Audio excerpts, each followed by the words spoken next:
कहानी की शुरुआत भविष्य में एक ऐसी दुनिया से होती है जहां गरीब लोगों को एक खास जगह पर रखा जाता था, जहां उन्हें पैसे कमाने के लिए लगातार साइकिलिंग मशीन्स चलानी पड़ती और इन्हीं मेरिट्स का इस्तेमाल वो खाने और टूथपेस्ट जैसी अपनी रोजमर्रा की जरूरतों को पूरा करने के लिए कर सकते थे। इन सभी लोगों को छोटे छोटे कमरों में रखा जाता, जिनकी दीवारों पर चारों तरफ स्क्रीन्स लगी हुई थी, जिनमें वो टीवी देखने के साथ साथ गेम्स भी खेल सकते थे। लेकिन इसके लिए भी उन्हें पैसे देने पड़ते थे। लेकिन समय समय पर इन स्क्रीन्स के ऊपर अश्लील फिल्में और एड्स भी दिखाई जाती, जिन्हें अगर स्किप करना है तो उन्हें अलग से पैसे खर्च करने पड़ते। सभी आदमियों को एक एवतार दिया गया था जिनको वो अपने हिसाब से तैयार कर सकते थे। लेकिन इस दुनिया में हर चीज के लिए मेरिट्स नाम के पैसे लगते थे। उन लोगों की पूरी दुनिया बस वही छोटा सा कमरा था। उन्हें हर रोज नौकरी की तरह साइकिल चलानी पड़ती थी और इस दुनिया से बाहर निकलने का सिर्फ एक ही रास्ता था। उन्हें 12 मिलियन मेरिट्स खर्च करके हॉट शॉट नाम के एक टीवी शो पर पहुंचना था, जहां जजेस द्वारा पसंद आने पर उन्हें अलग अलग काम दिए जाते थे।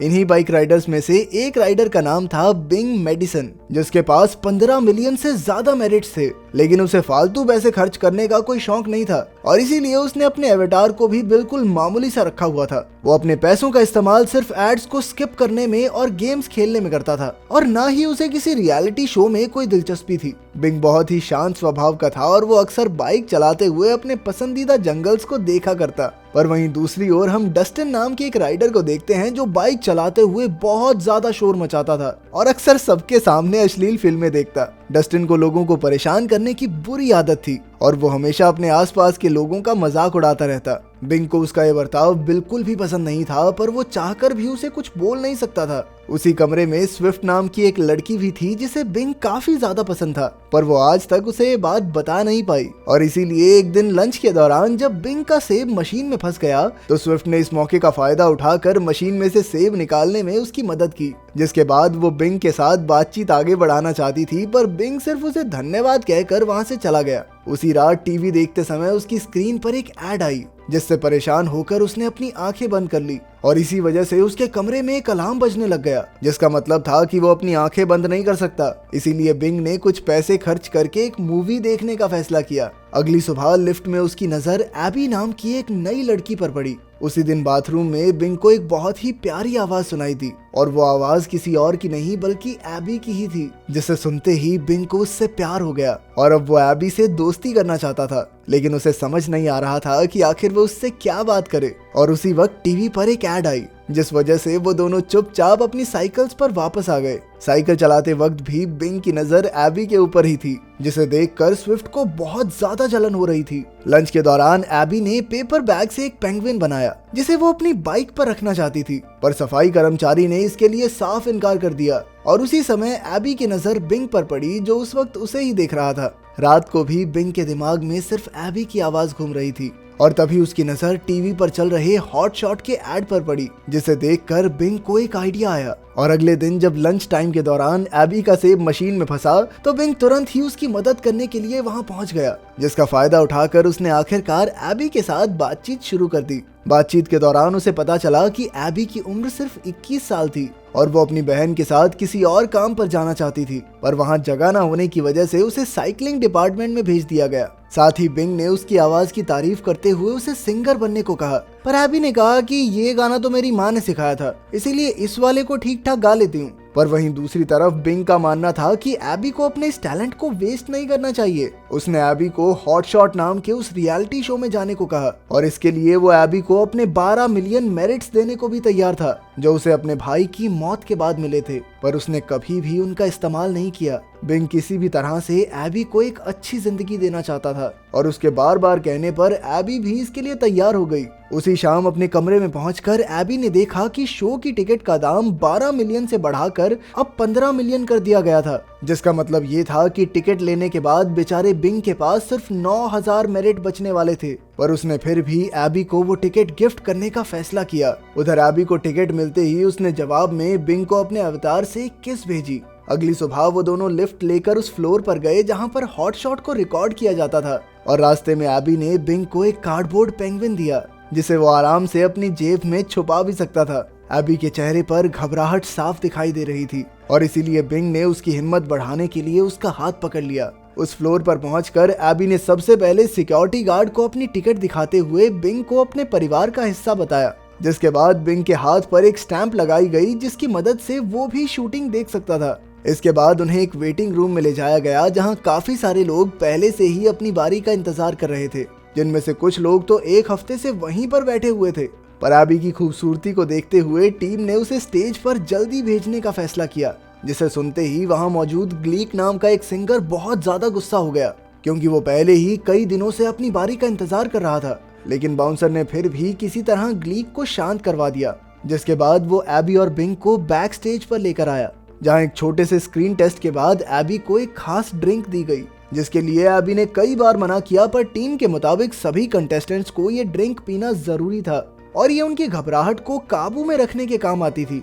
पर उस ड्रिंक को पीते ही एबी को थोड़ा सा नशा होने लग गया, लेकिन वो फिर भी किसी तरह स्टेज पर चली गई, जहां होप, चैरिटी और रैथ नाम के 3 जजेस पहले से ही उसका इंतजार कर रहे थे।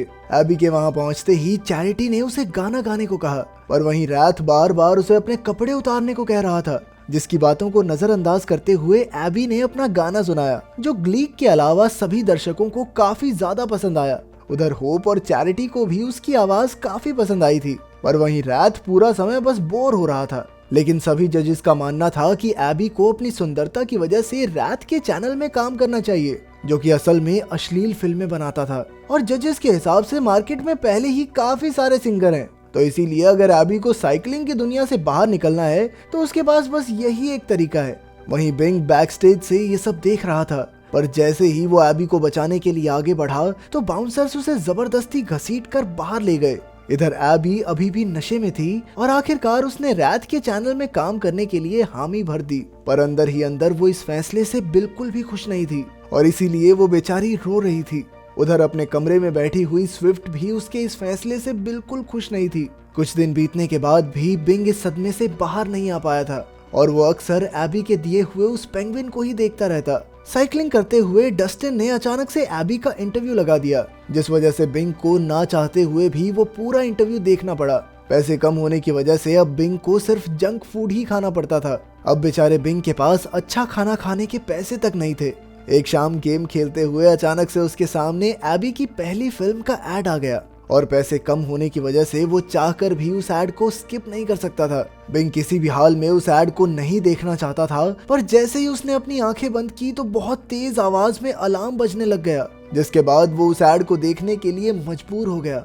एबी को इस हाल में देखकर बिंग को बहुत ज्यादा गुस्सा आ रहा था और उसने स्क्रीन पर मुक्के मारने शुरू कर दिए और उसके लगातार हमले की वजह से उसके कमरे की एक स्क्रीन टूट भी गई। पर तभी उसकी नजर जमीन पर गिरे हुए कांच के टुकड़े पर पड़ी और उसने तुरंत ही उस कांच के टुकड़े की मदद से अपने हाथ में बने हॉट शॉट के स्टैंप को मिटाना शुरू कर दिया, जिसके बाद उसे एक आइडिया आया और अगले ही दिन से बिंग ने ज्यादा से ज्यादा मेरिट्स इकट्ठे करने शुरू कर दिए, जिसके लिए वो सबसे पहले साइकिल चलाने पहुंच जाता और साथ ही अपने खर्चे कम करने के लिए उसने ना के बराबर टूथपेस्ट इस्तेमाल करना शुरू कर दिया।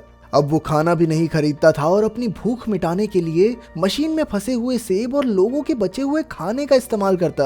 अब वो शाम को गेम्स खेलने की बजाय डांस प्रैक्टिस करने लग गया और कुछ ही समय में बिंग ने वापस से 15 मिलियन मेरिट्स कमा लिए, जिसका इस्तेमाल उसने हॉट शॉट की एक टिकट खरीदने के लिए किया। शो के दिन बिंग चुपचाप उस टूटे हुए कांच को छुपा कर अपने साथ ले गया और कांच को तो कोई मेटल डिटेक्टर मशीन भी नहीं पकड़ पाई। वो वेटिंग रूम में सबसे पहले पहुंचा था, पर जल्द ही एक बार फिर से पूरा कमरा लोगों से भर गया। वहां उसकी मुलाकात ग्लीक से भी हुई, पर अपने रंग की वजह से बिंग की बारी भी काफी जल्दी आ गई। स्क्रीन टेस्ट के बाद जब उसे ड्रिंक दी गई तो उसने बड़ी ही चालाकी से एबी के खाली ग्लास को दिखा दिया, जिसे वो पहले से अपने साथ लेकर आया था, और अपनी इस चालाकी की वजह से वो ड्रिंक पीने से बच गया। उसे स्टेज पर देखकर किसी भी जज के पास कोई बात नहीं थी, इसीलिए उन्होंने बिंग को अपना डांस दिखाने को कहा, जिसके बाद बिंग ने थोड़ी देर के लिए बहुत बेहुदा सा डांस किया और तभी अचानक से उसने उस कांच के टुकड़े को निकाल कर अपनी गर्दन पर रख दिया। उसने सभी जजेस को पीछे रहने की धमकी दी। रात को तो उसकी इस धमकी से कोई फर्क नहीं पड़ा, पर होप और चैरिटी ने सिक्योरिटी को रोकते हुए बिंग को अपनी बात कहने को कहा, जिसके बाद बिंग ने अपने दिलो दिमाग में भरी हुई पूरी भड़ास निकालनी शुरू कर दी। इसके बाद उसने पूरे सिस्टम को कोसते हुए सभी जजेस की भी बेइज्जती करनी शुरू कर दी। बिंग इतना ज्यादा भरा हुआ था कि उसकी बात खत्म होने तक सभी लोग शांत हो गए थे, पर होप के मुताबिक तो ये हॉट शॉट की सबसे बेहतरीन परफॉर्मेंसेस में से एक थी और उसके मुताबिक लोग बिंग की बातों से जुड़ सकेंगे। और इसीलिए अब वो चाहता था कि बिंग उसके चैनल पर आकर हफ्ते में 2 बार सभी लोगों के सामने ये बातें रखे। चैरिटी और रैथ भी इस बात से सहमत थे। उधर एबी की ही तरह सभी दर्शक बिंग के लिए भी तालियां मारकर उसे इस डील को लेने के लिए फोर्स कर रहे थे और आखिरकार बिंग भी इस डील के लिए तैयार हो गया। कुछ दिनों बाद ग्लीक भी उस शो पर आई, पर उसकी बेसुरी आवाज की वजह से उसे बाहर निकाल दिया गया। वहीं बिंग का तो एक अपना ही शो शुरू हो गया था, जहां वो अपनी आंखों में गुस्सा लेकर पूरे सिस्टम को गालियां देता था। पर वहीं शो के खत्म होने से पहले वो वापस नॉर्मल होकर सभी लोगों को बड़े ही प्यार से उसके शो को दोबारा देखने के लिए कहता। इस शो के बाद बिंग की पूरी जिंदगी बदल चुकी थी और अब वो एक आलीशान घर में रहता था, जहां से उसके पसंदीदा जंगलों का व्यू मिले। अगर वीडियो पसंद आई तो लाइक कर देना, चैनल को सब्सक्राइब कर देना। मिलते हैं अगली वीडियो में।